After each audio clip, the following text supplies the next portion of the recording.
Bible Challenge 365, Day 136, Job, Chapter 1. There was a man in the land of Uz, whose name was Job. And that man was perfect and upright, and one that feared God, and eschewed evil. And there were born unto him 7 sons and 3 daughters.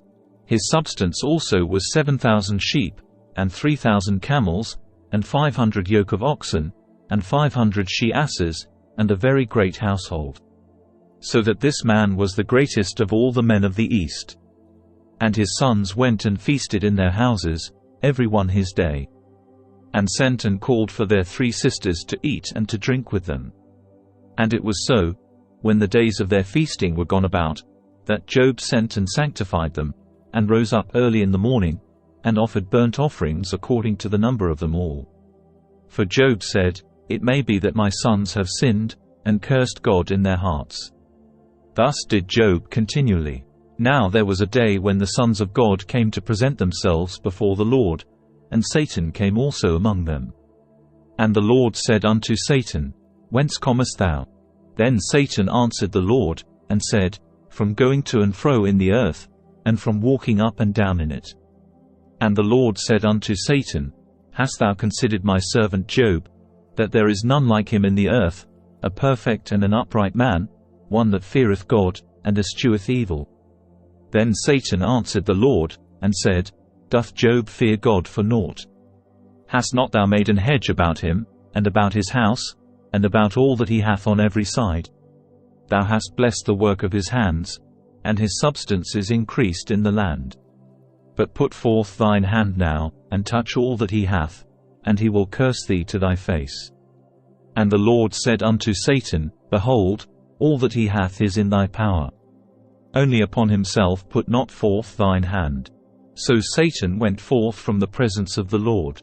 And there was a day when his sons and his daughters were eating and drinking wine in their eldest brother's house.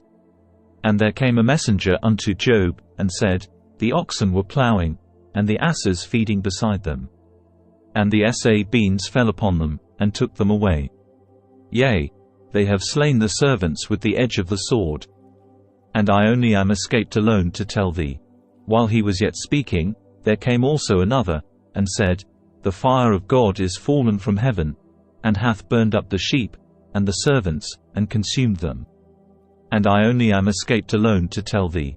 While he was yet speaking, there came also another, and said, The Chaldeans made out 3 bands, and fell upon the camels, and have carried them away, yea, and slain the servants with the edge of the sword. And I only am escaped alone to tell thee. While he was yet speaking, there came also another, and said, Thy sons and thy daughters were eating and drinking wine in their eldest brother's house. And, behold, there came a great wind from the wilderness, and smote the 4 corners of the house, and it fell upon the young men, and they are dead. And I only am escaped alone to tell thee. Then Job arose, and rent his mantle, and shaved his head, and fell down upon the ground, and worshipped, and said, Naked came I out of my mother's womb, and naked shall I return thither. The Lord gave, and the Lord hath taken away. Blessed be the name of the Lord. In all this Job sinned not, nor charged God foolishly. Job, Chapter 2. Again there was a day when the sons of God came to present themselves before the Lord, and Satan came also among them to present himself before the Lord. And the Lord said unto Satan, From whence comest thou? And Satan answered the Lord, and said, From going to and fro in the earth, and from walking up and down in it.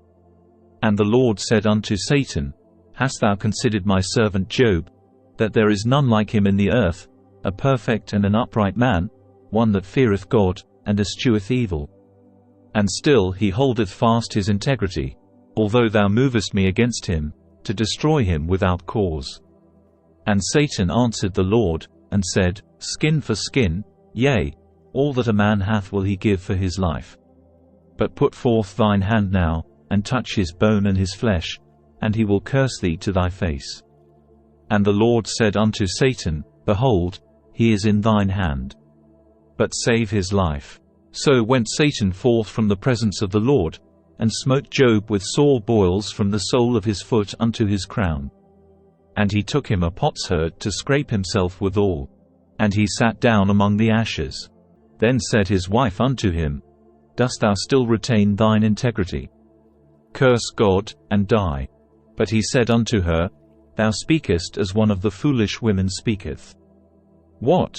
Shall we receive good at the hand of God, and shall we not receive evil?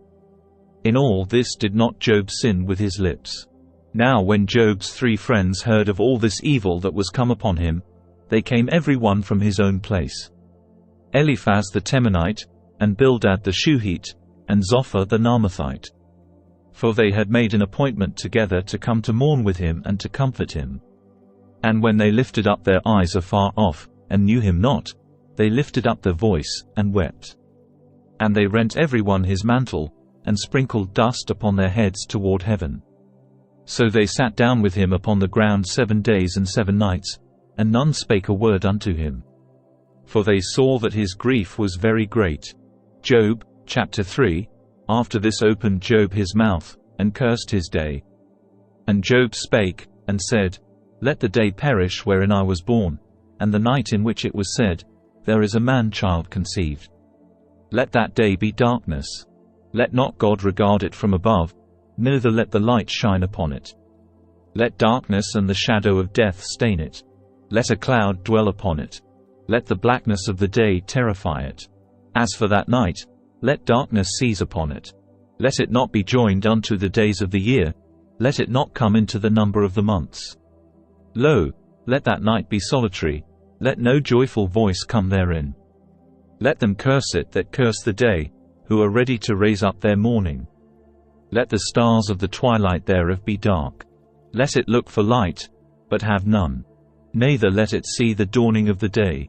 Because it shut not up the doors of my mother's womb, nor hid sorrow from mine eyes. Why died I not from the womb?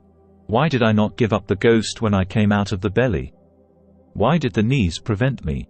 Or why the breasts that I should suck? For now should I have lain still and been quiet, I should have slept. Then had I been at rest, with kings and counselors of the earth, which built desolate places for themselves. Or with princes that had gold, who filled their houses with silver. Or as an hidden untimely birth I had not been. As infants which never saw light. There the wicked cease from troubling. And there the weary be at rest. There the prisoners rest together. They hear not the voice of the oppressor. The small and great are there. And the servant is free from his master. Wherefore is light given to him that is in misery, and life unto the bitter in soul. Which long for death, but it cometh not. And dig for it more than for hid treasures. Which rejoice exceedingly, and are glad, when they can find the grave. Why is light given to a man whose way is hid, and whom God hath hedged in? For my sighing cometh before I eat, and my roarings are poured out like the waters. For the thing which I greatly feared is come upon me, and that which I was afraid of is come unto me.